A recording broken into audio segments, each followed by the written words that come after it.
मंत्र एक बार मेरे साथ दोहराओ। ओम भूर्भुवः स्वः तत्सवितुर्वरेण्यं भर्गो देवस्य धीमहि धियो यो नः प्रचोदयात्। कल मैं आपको योग के बारे में जो बता रहा था उसमें मैंने एक उदाहरण दिया था।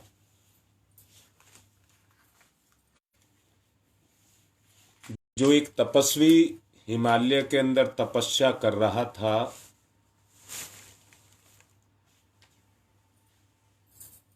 जिसको बाद में एक अंग्रेज अधिकारी ने, सेना अधिकारी ने उसको पकड़ा और उसकी बात की जांच की और फिर अपनी डायरी में उसने लिखा। मैंने ही कल आपसे कहा था कि योग के माध्यम से व्यक्ति लोक और परलोक तक की सब बातों की जानकारी को ले सकता है।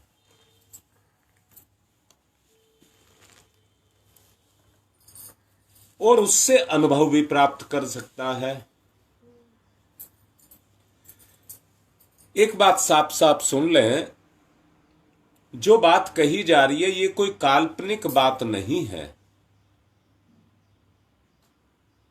जिसको कह करके केवल कहानी की तरह से कह करके पागल बनाया जा सके, ऐसी बात नहीं है। भौतिक शास्त्र हो, रसायन शास्त्र हो, जीव विज्ञान हो, उनके द्वारा प्रतिपादित जितने नियम हैं उनको प्रयोगशाला ही नहीं,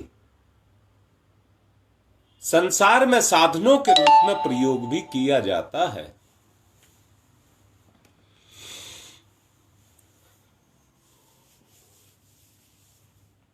उनके परिणामों को किताबों में लिखा जा सकता है, परंतु योग साधना के जितने भी रहस्य हैं उनको किताबों पर हूबहू व्यक्त नहीं किया जा सकता। कारण योग की बहुत दिशाधाराएं हैं।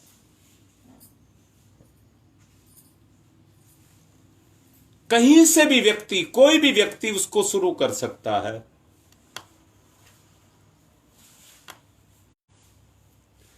इसलिए योग को प्रकट करने की आवश्यकता नहीं है और कोई कर भी नहीं सकेगा। वो गुप्त रखने की शक्ति है। एक बात कहूंगा, मैंने कहा यह कोई काल्पनिक नहीं है। आप में से जो इसके लिए तैयार हो, जो उचित परिश्रम करना चाहे, स्वयं योग साधन द्वारा उन बातों की सच्चाई या झूठाई उसका पता लगा सकता है। आप में से हर कोई इस योग की सच्चाई और झूठाई का पता लगा सकता है। आवश्यकता उस परिश्रम की है, कल्पना से नहीं, परिश्रम की आवश्यकता है। पर केवल जबानी कहने से या मन में उस तरह के ख्याल पैदा करने से कोई फायदा नहीं होगा। कोई फायदा नहीं होगा। यदि कोई आदमी पिछले कुछ वर्षों में उस विषय का अध्ययन जिन्होंने किया हो, इस विषय का, योग के विषय का अध्ययन जिन्होंने किया हो और इसके बारे में उनको किताबी ज्ञान हो,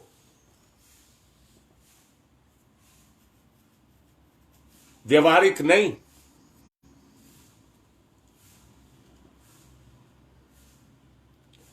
जब तक उसका व्यवहारिक ज्ञान नहीं लेगा तब तक वो गुण केवल ज्ञान बने रहेंगे, क्रियाशील नहीं होंगे। अगर उनको हमें क्रियाशील करना है तो उनको हमें अपने आचरण में उतारना होगा।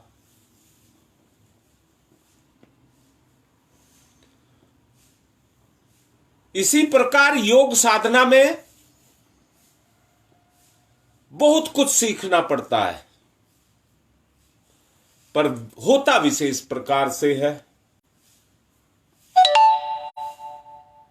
आज मैं सुबेरे चिंतन कर रहा था, अगर कोई व्यक्ति किसी बुराई से संबंध को बनाता है, किसी भी तरह की बुराई उससे कोई संबंध को बनाता है, तो उसकी जिंदगी में दुख आएगा ही आएगा, उसको कोई रोक नहीं सकता। और अगर कोई व्यक्ति किसी अच्छाई से अपने संबंध को बनाता है तो उस अच्छाई का लाभ उसको मिलेगा ही मिलेगा, उसको कोई रोक नहीं सकता।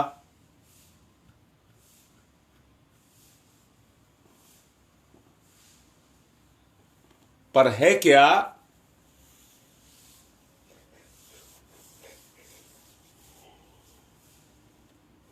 हम लोभ से लोभ को नहीं समझ पा रहे हैं, लोभ की इच्छा को जागृत कर रहे हैं। वो ही हमारी चेतना पर क्रियाशील है। अपने आप को परख करके, आत्मविश्लेषण की बात आपसे कही थी, आप अपने आप को परख करके देखें और सच्चाई को यह देखें, कहीं मेरी चेतना में एक कण लोभ मोह काम क्रोध भोग विलास है या नहीं है। आचार विचार में बुराई का समावेश है या नहीं है।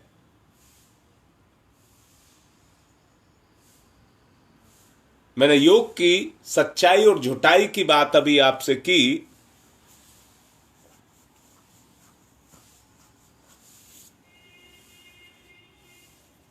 जो कमी हमारे अंदर है वो हमारी चेतना में है और वो ही हमारे आचरण के अंदर क्रियाशील है।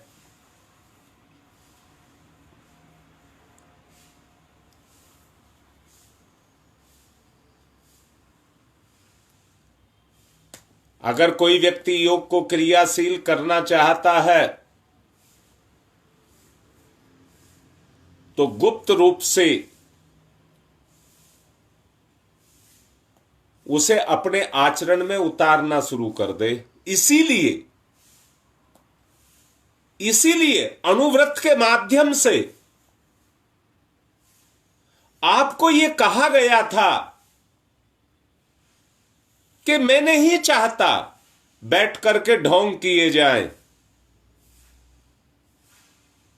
विचारों को इतनी जल्दी बदलना आसान नहीं है। इसलिए यह कहा गया कि अच्छाई के साथ अपने संबंध को जोड़िए, आत्मनिरीक्षण करिए, आत्मविश्लेषण करिए और उसमें से अपनी कमजोरी, अपनी बुराई को निकालिए और निकालने का अभ्यास करिए। अच्छे तो आप हैं ही हैं, आप बुरे नहीं हैं। अच्छा बनने की आवश्यकता नहीं है ना, अच्छे तो आप हैं ही हैं। बस गलती इतनी सी हो गई कि वो अच्छाई शक्ति बुरे कार्य में क्रियाशील हो गई। और कोई दिक्कत नहीं है, कोई दिक्कत नहीं है। बस इतनी सी दिक्कत है कि जो अच्छाई थी उसने बुराई के रास्ते को पकड़ लिया। आपको अच्छा बनने और बनाने की आवश्यकता नहीं है। आवश्यकता है बुराई को निकालने की। यही अच्छाई का योग है।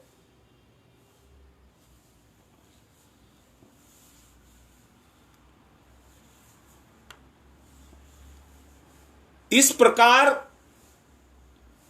हाथ में असाधारण शक्ति जो ईश्वर ने हमको दी है, वो हमें सदुपयोग के लिए दी है। और याद रखना, दुरुपयोग वो नहीं है जो आप सोचते हैं। दुरुपयोग वो है, बाहर का दुरुपयोग मायने नहीं रखता। जो आप अपनी चेतना में अचिंत चिंतन करते हैं, वो ही अपनी चेतना का दुरुपयोग है, जिसको हम समझ नहीं पा रहे। उसको हम समझ नहीं पा रहे हैं। हम तो होते हुए आचरण को देख रहे हैं, यानी कि शरीर नहीं देख रहे, शरीर की छाया को देख रहे हैं। छाया को बदला नहीं जा सकता। यदि इसका सदुपयोग करना चाहते हो तो चरित्र गठन की बात सोचिए। चरित्र गठन की बात सोचिए। निस्वार्थ निस्वार्थ तथा सेवा के सद्गुणों की नींव अपने अंदर स्थापित करिए।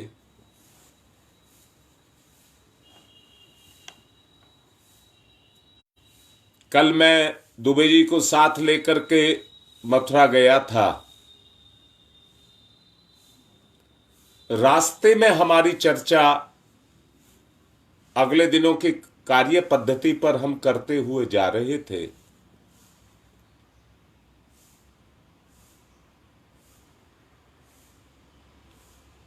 उस चर्चा के दौरान एक ही बात हमारे सामने आई।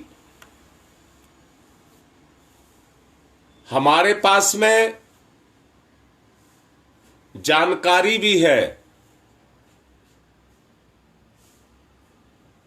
हमारे अंदर करने की हिम्मत भी है।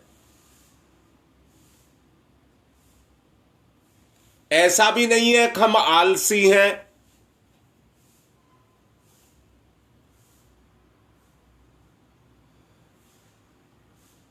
परंतु एक दिक्कत यह है कि उस हिम्मत को नहीं जुटा पाते जिसको हमें कर देना चाहिए। इसने व्यक्ति रोज सुन रहे हो,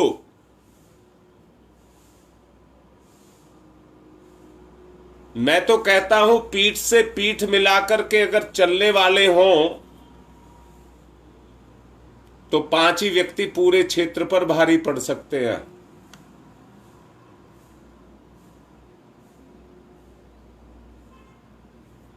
परंतु दिक्कत यह है कि उस सच्चाई को हम पकड़ और समझ नहीं पा रहे हैं। सुख के अधीन होकर के, जो मैंने एक तत्व बोला था, निद्रा निद्रा निद्रा, और उसमें स्पष्ट किया था निद्रा वो नहीं है जो हम बिस्तर पर लेट करके लेते हैं।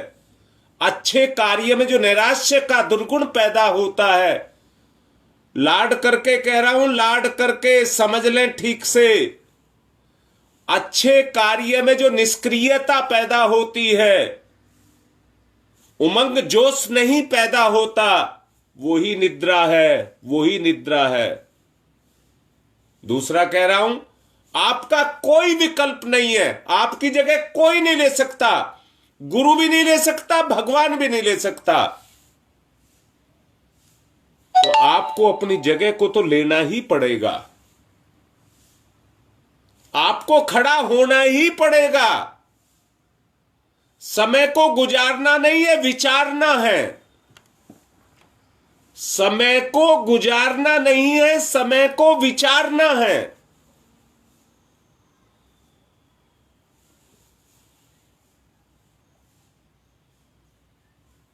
अगर मेरी बात समझ आ रही हो तो ईमानदारी से बोलो कि समय का कितना सदुपयोग हो रहा है। एक दिन में आपने 10 काम किए, मैंने मान लिया, पर 90 तो छूट गए।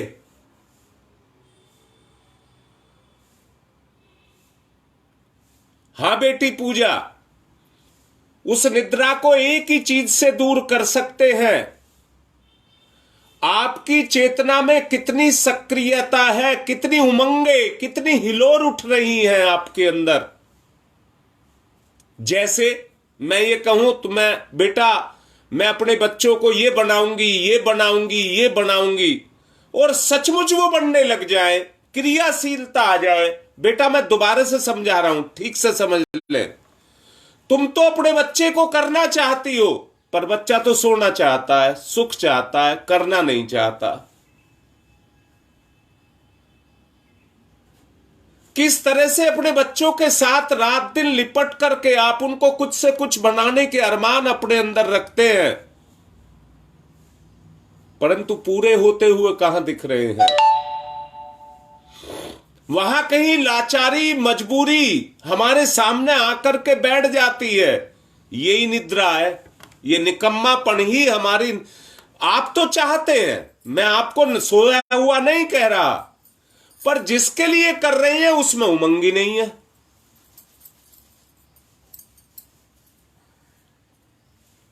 बेटी समझ आई मेरी बात जो मैं आपको कह रहा हूं? नहीं आई तो पूछो मेरे से। अगर कोई बात आपको समझ नहीं, जब तक आपके अंदर उतरेगा नहीं, विचार में विचार उतरेगा नहीं, तब तक कुछ नहीं होगा। किसी चीज के प्रति अगर आपकी उमंग पैदा होती है, जैसे स्वादिष्ट भोजन को देख करके, जैसे किसी को नशा करते हुए नशे की इच्छा को जागृत करके। हां बेटी, कठोरता मत कहिए, संकल्प। संकल्प जब तक आपकी चेतना पर जमी हुई जो ये निकम्मापन है नहीं हटेगा, निद्रा नहीं उतरेगी।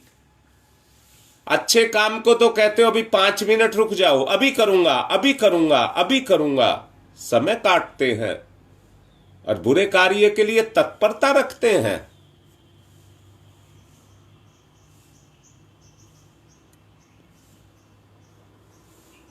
अगर कुठाराघात है, कुठाराघात है तो अच्छाई पर है। और बेटा बुराई पर कुठाराघात की आवश्यकता नहीं है। जैसे ही आपको वो समझ आ गया और आपने अपने आप को बदलना शुरू कर दिया, वो मिटना शुरू हो जाएगा। एक चैतन्य सत्ता इस सृष्टि के जर्रे जर्रे पर काम करती है। सूरज की धूप निकलती है तो सीलन कहीं भी है, वहीं पर भाप उठने लग जाती हैं।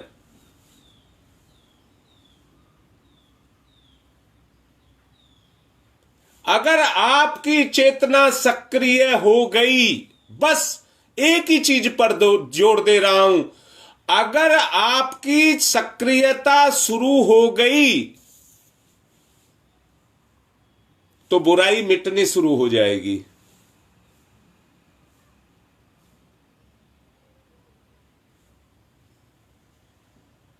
हां बेटा, बेटी ठीक लिख रही है। इतना तल्लीन हो जाओ कि बाहर का बोध ही ना रह जाए। बुराई में व्यक्ति जब बुरा काम करता है तो इतना खो जाता है, आसपास के आदमी उसको अंधे दिखाई देते हैं। उसे यह दिखता है कि मुझे कोई नहीं देख रहा, इसलिए कर ले। बोलो बेटा, जितने भी काम बुरे करते हैं वो छुपा करके करते हैं, चारों तरफ देख करके मुझे कोई देख तो नहीं रहा, तब करते हैं, नहीं करते। पर इस बात को भूल जाते हैं कि मैं मुझको देख रहा हूं, मैं ही मुझको देख रहा हूं, इस बात को भूल जाते हैं। और मैंने आपसे कहा है बेटा, कहो कि मैं ही सर्वस्व हूं, मैं ही सर्वज्ञ हूं, मैं ही न्यायकारी हूं, मैं ही वो शक्ति हूं जिसको ईश्वर कहते हैं।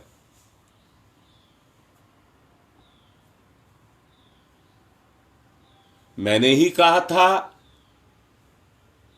जितने भी योगी हुए हैं वो पहले तपस्वी हुए हैं। और बेटा, तपस्वी का मतलब है त्यागी, तपस्वी का मतलब है त्यागी। हां बेटा, तुम खुद ही प्रमाण हो अपना। अरे बेटा, किसी से कहने और पूछने की आवश्यकता नहीं है, अपने आप से पूछे मैं क्या हूं। हां बेटी, अपनी अंतरात्मा सब कुछ देख रही है, पर मन ने उस पर पर्दा घेर करके रखा हुआ है।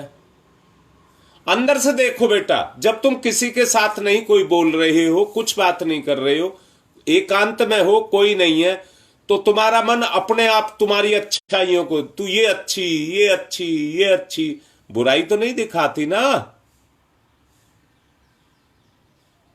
और उसी बुराई के लिए हम लड़ने मरने को तैयार हैं, अच्छाई के लिए नहीं। अगर तुम्हारा कोई अपना है, हितैषी है,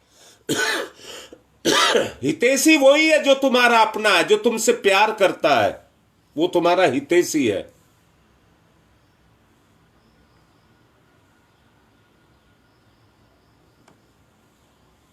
हमारा ही एक बच्चा है जो हमसे बहुत प्यार करता है,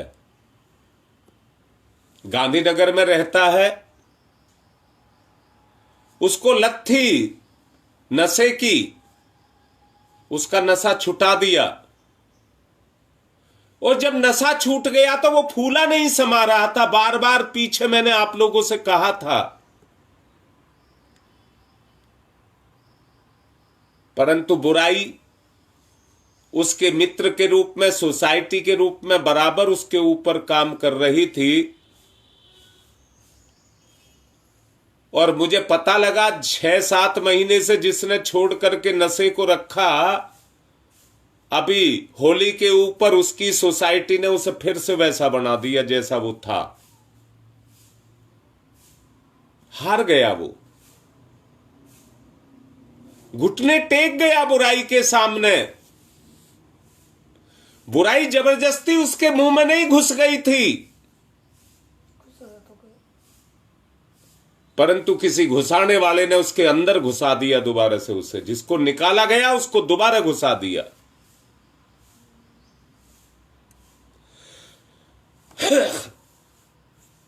हमको निस्वार्थ भाव से सेवा की इच्छा रखते हुए सद्गुणों की नींव को स्थापित करना होगा।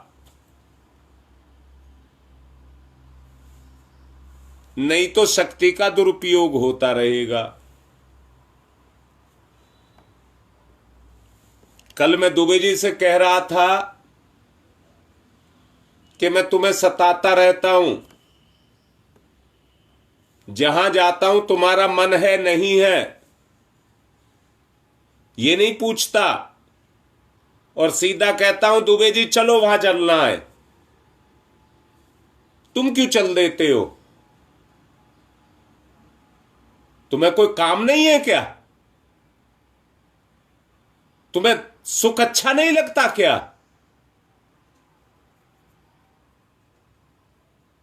वो कहते हैं समय है बीत रहा है।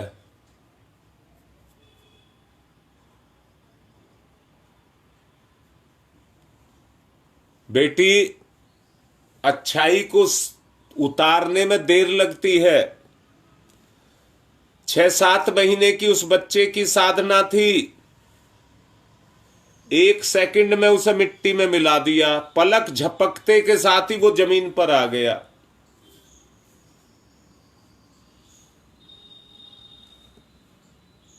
मैं जब छोटा था, 7वीं 8वीं में पढ़ता था, तो लैंप जला करके पढ़ा करते थे। हमारे नजदीक दिल्ली है और गांव दिल्ली के नजदीक है, इसलिए दिल्ली से मिट्टी का तेल लेकर के जाते थे। पहले दिल्ली में कोटे में मिलता था तेल। अनगढ़ था, अनाड़ी था, तेल की डब्बी साइकिल पर पीछे लगा रखी थी। दिल्ली से तेल लेकर के गांव पहुंच गया। गांव से आधा किलोमीटर दूर था कि किसान ने पानी अपने खेत में ले जाने के लिए एक मेड़ को काट रखा था। जवान था, साइकिल से नहीं उतरा, अगला हैंडल उछाल करके अगला पहिया कुदा दिया और पिछला गिरते के साथ ही डिब्बी निकल करके वहां गिरी। और डिब्बी गिरी तो ढक्कन खुल गया और जितना मेहनत करी गई, गांव से तेल लेने गया और लेकर के गांव तक पहुंच गया, साइकिल छोड़ करके भाग करके जब तक उठाता सारा तेल निकल गया। और फिर ताली पीट करके कह रहा हूं हल्ले ले भैया, गया। बेटी कितनी देर तक मैंने पुरुषार्थ किया और सारा पुरुषार्थ मुश्किल से 20-30 सेकंड में जब मिट्टी में मिल गया। अपनी जो शक्ति है बुराई में लगा करके वो हम उसको मिट्टी में मिलाते चले जा रहे हैं।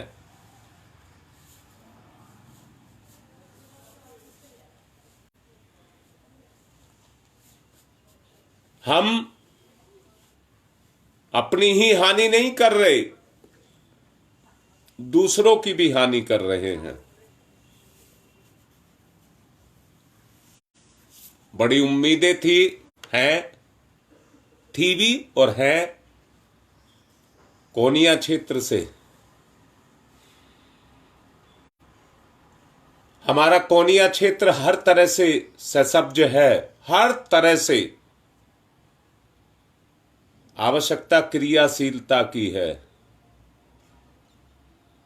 मुझे अंदर से भी लगता है अगर हम उठेंगे बढ़ेंगे। कल मैं दुबे जी से भी इस बात की चर्चा कर रहा था, तो मुझे वो सारी संभावनाएं कोनिया क्षेत्र में दिखाई देती हैं।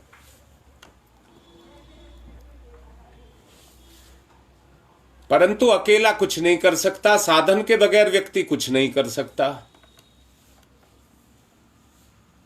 कोनिया क्षेत्र के मेरे ही अपने बच्चे अगर मेरा साधन बन जाए तो हम क्या नहीं कर सकते। इसी बात पर रास्ते में हम सारी चर्चाएं करते हुए चले जा रहे थे। और आज मेरा मन है, आज मेरा मन है, मैं किसी की कमी नहीं बता रहा हूं, कमियां मेरी हैं क्योंकि जिम्मेदार मैं हूं। मेरी ही कमजोरियां मेरे अपनों के अंदर, मेरा साधन और कोई नहीं है, मेरा ये परिवार ही मेरा साधन है। अगर मेरा परिवार सोया हुआ है तो इसलिए सोया हुआ हूं, मैं सोया हुआ हूं।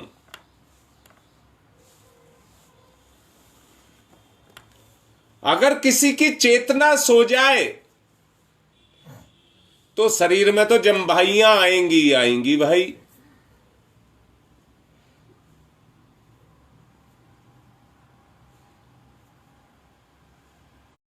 हां,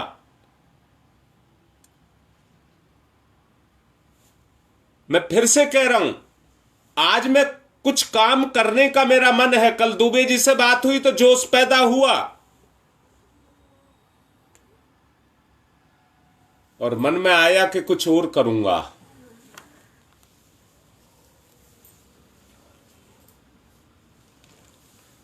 क्योंकि 9 अप्रैल का मेरा टिकट बुक है। ना मैं खाली हाथ जाना चाहता और ना खाली हाथ आना चाहता। औपचारिकता नहीं पूरी करना चाहता। जिस उद्देश्य के लिए जाऊं, परम पूज्य गुरुदेव के उद्देश्य को पूर्ण करके आऊं।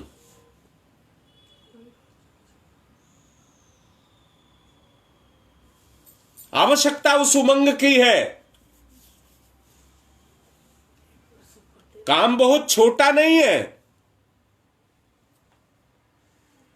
और बहुत बड़ा भी नहीं है, बनाया जा रहा है। अगर हमारे अपने ही साथ देने लग जाए तो कार्य में गति आ जाएगी, शिथिलता मिट जाएगी, निष्क्रियता मिट जाएगी, निद्रा खत्म हो जाएगी। परंतु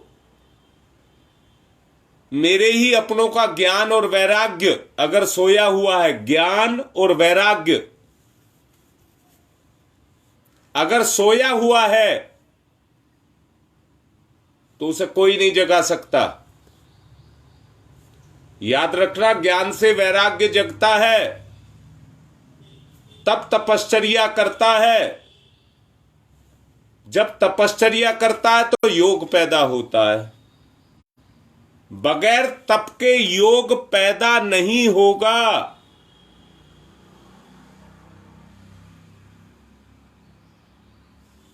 और योग का मतलब है,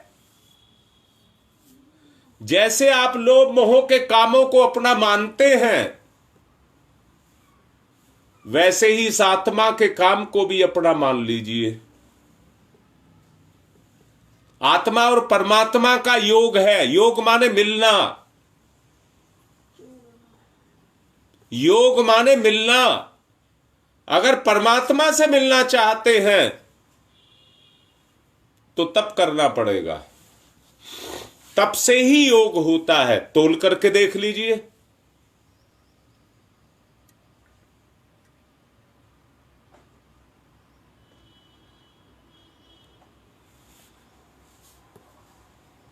दूसरों की बड़ी हानि हम कर रहे हैं ना, सबसे पहले अपनी कर रहे हैं। जो हम दूसरों की कर रहे हैं उसका परिणाम हमको भोगना ही पड़ेगा।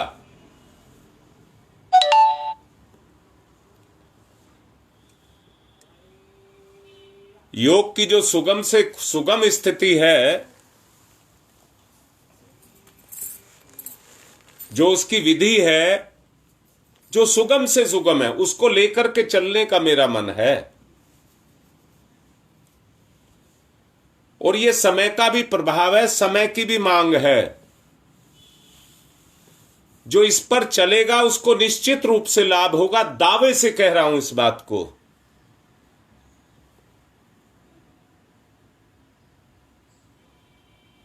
हमारे कोनिया क्षेत्र में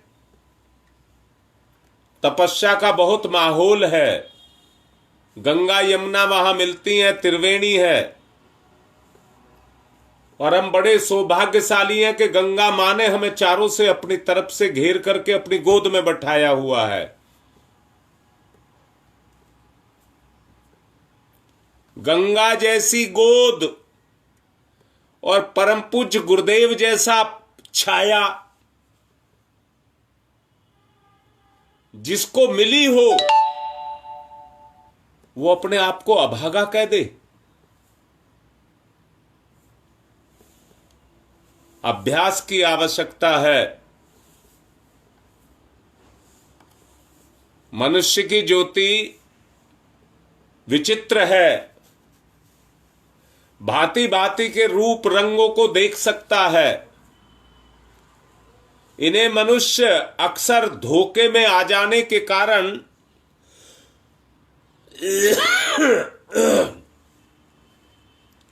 आध्यात्मिक जीवन को और उसकी शक्तियों को समझ नहीं पाता, इसलिए नहीं बढ़ा पाता। ऐसा नहीं है कि जितने मेरे अपने सुन रहे हैं वो अपनी शक्ति को बढ़ाने की फिक्र नहीं करते होंगे, ऐसा नहीं है। पर वे शक्तियां मनुष्य को कुछ आगे नहीं पहुंचा रही, वरन तरह तरह के अदृश्य आक्षेपों का केंद्र बनी हुई है। इसी कारण से योगी लोग तपश्चर्या के लिए भोग विलास, लोभ मोह, माया मोह, इन सबको छोड़ करके एकांत में वास करने लग जाते हैं।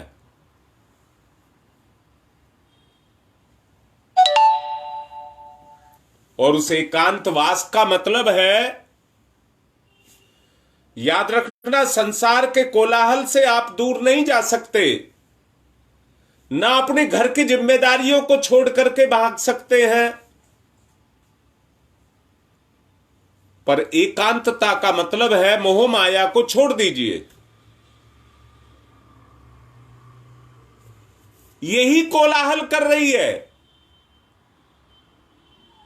यही जितने धुमक्कड़ मचा रही है। एकांतता का मतलब है आत्म भाव में, आत्म भाव को जगा करके कर्म में प्रणित हो जाना, यानी कि कर्म को आत्म भाव से करना।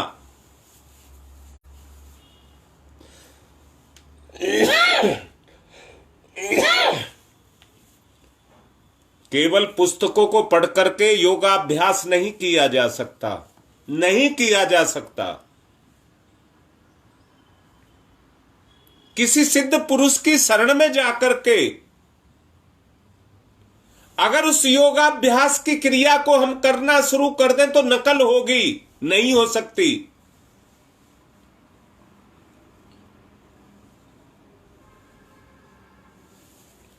योग को प्राप्त करना हो तो जिज्ञासा को जगाया जाए, जिज्ञासा को जगाया जाए और बढ़ाया जाए।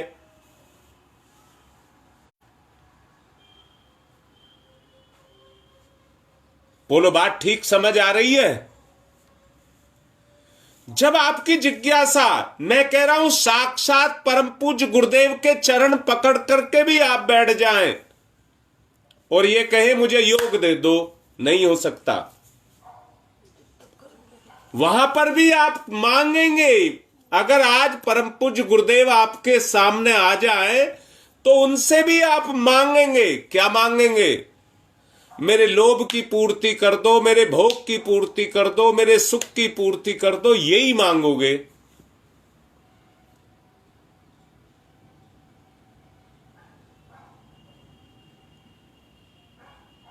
अगर पूर्ति करनी है तो जिज्ञासा को जगाओ, अपनी जिज्ञासा को जगाओ। जितनी आपकी अंदर की जिज्ञासा जगेगी और वो लगन में बदलेगी, लगन में बदलेगी, उतना ही योग होगा। जितने रगड़ोगे उतने ही चमकोगे।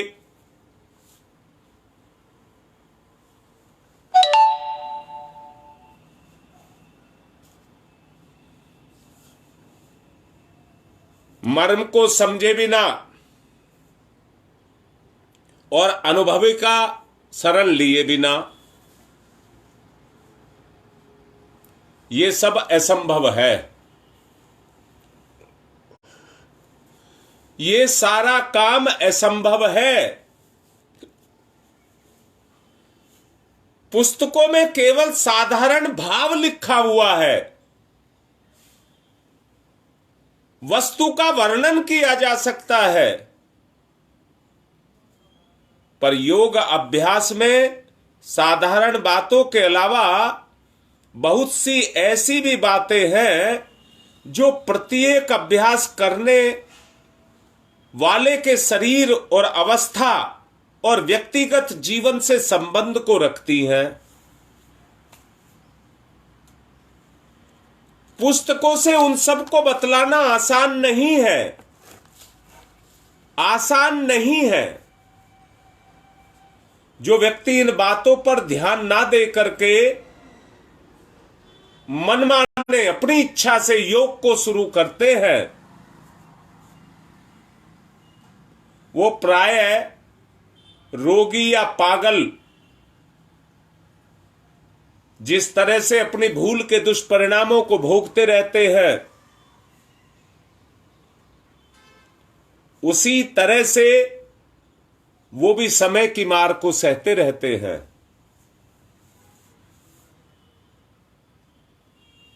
योग ही विद्या है। विद्या अगर आपके अंदर जगेगी तो योग से ही जगेगी।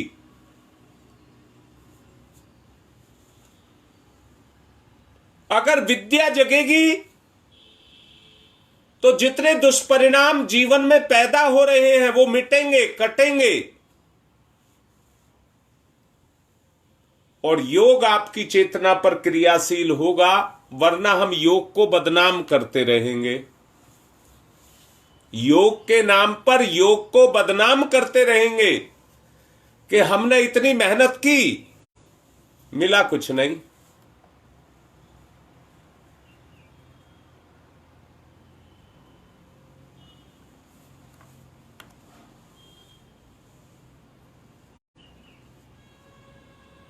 अब बेटा मुझे एक बात बताओ, अगर मैं आपको बनाऊं तो तुम में से कितने हैं बेटा जो बनना चाहते हैं?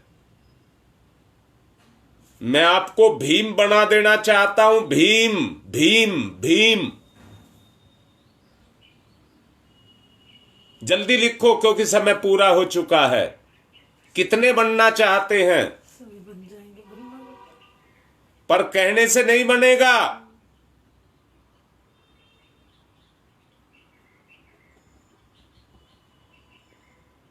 हाँ बेटा, मैं बनाऊंगा। मैं अंदर से बोल रहा हूं। मैं उस काम को करना शुरू कर रहा हूं। आप साथ दो। आप साथ दीजिए। मैंने कहा है यह केवल किताबी ज्ञान नहीं है। किसी समर्थ की शरण में जाना पड़ेगा, और हमारे गुरु से बड़ा समर्थ कोई नहीं है। मैं जहां लगा रहा हूं मुझे मैं मत कह देना। मैं जो कुछ कर रहा हूं परम पूज्य गुरुदेव की इच्छा के अनुसार कर रहा हूं।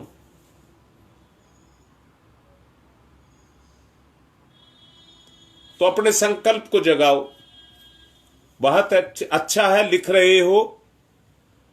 अपने संकल्प को जगाओ।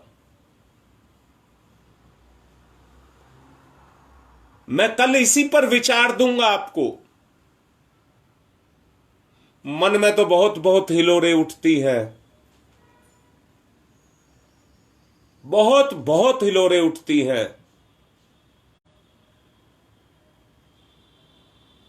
इतना प्यार, इतना लाड आपको दूं कि आपका भाव क्रियाशील हो जाए।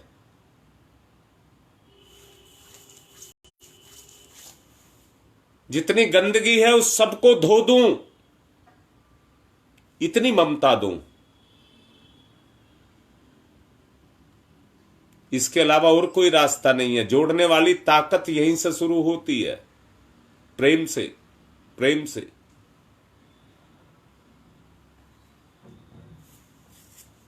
चलिए और आगे समझाऊंगा। आज मैं काम करूंगा कोनिया क्षेत्र पर, कुछ वहां पर कुछ जागृति की बातें और करूंगा दिन में। आज की बात को यहीं पर संपन्न कर रहा हूं। ओम शांति ही शांति ही शांति।